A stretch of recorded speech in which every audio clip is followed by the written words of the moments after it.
The air in the palace was thick with tension, a heavy silence broken only by the restless shifting of Pharaoh's advisors.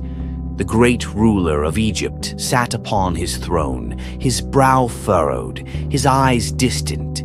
Two haunting dreams had plagued his sleep, vivid and unrelenting, leaving him tormented by their mystery. 7 sleek, fat cows emerged from the Nile, only to be devoured by 7 gaunt, emaciated beasts. Then 7 plump ears of grain were swallowed whole by 7 thin, withered stalks. The images clung to him like shadows, their meaning just out of reach. Pharaoh summoned the wisest men of Egypt, the magicians, the scholars, the seers. Yet, one by one, they stood before him, their faces pale, their voices trembling. "We cannot interpret the dreams," they confessed, their failure echoing through the grand hall. The weight of uncertainty pressed down on the kingdom, for if even Pharaoh could not find answers, what hope was there for the people? But in the darkness of a forgotten prison cell, a man named Joseph waited. Forgotten by the world, yet not by God, he had endured betrayal, slavery, and imprisonment. His gift of interpreting dreams had once been his downfall, but now it would become his salvation. The cupbearer, whose own dream Joseph had interpreted years before, suddenly remembered him. "There is a man," he said, his voice trembling with urgency, "a Hebrew, who can unravel the mysteries of dreams." Summoned from the depths of the dungeon, Joseph stood before Pharaoh, his chains replaced by clean robes, his face marked by both hardship and divine purpose. Pharaoh's gaze bore into him, searching for answers.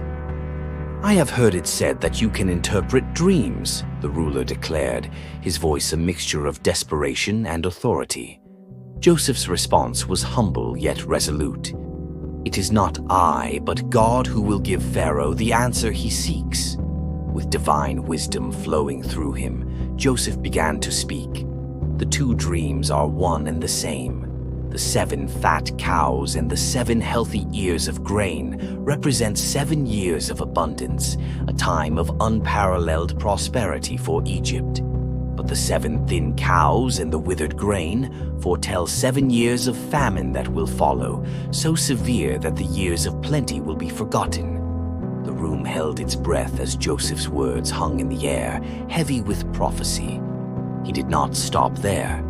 With courage and clarity, he offered a solution. Let Pharaoh appoint a wise and discerning man to oversee the land.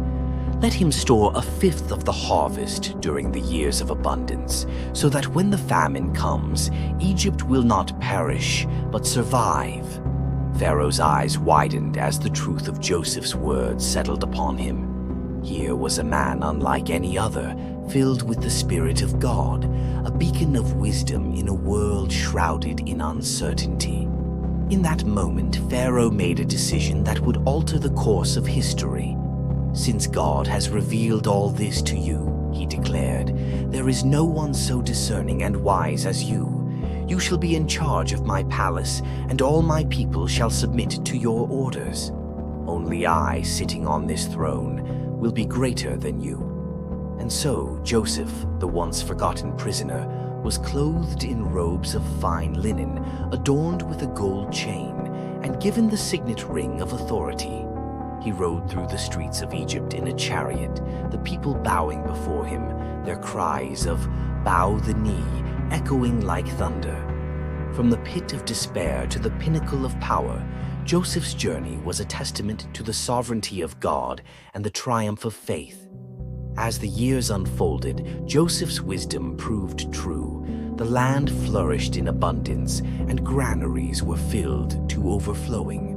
But when the famine came, as Joseph had foretold, Egypt stood firm, a beacon of hope in a world gripped by hunger.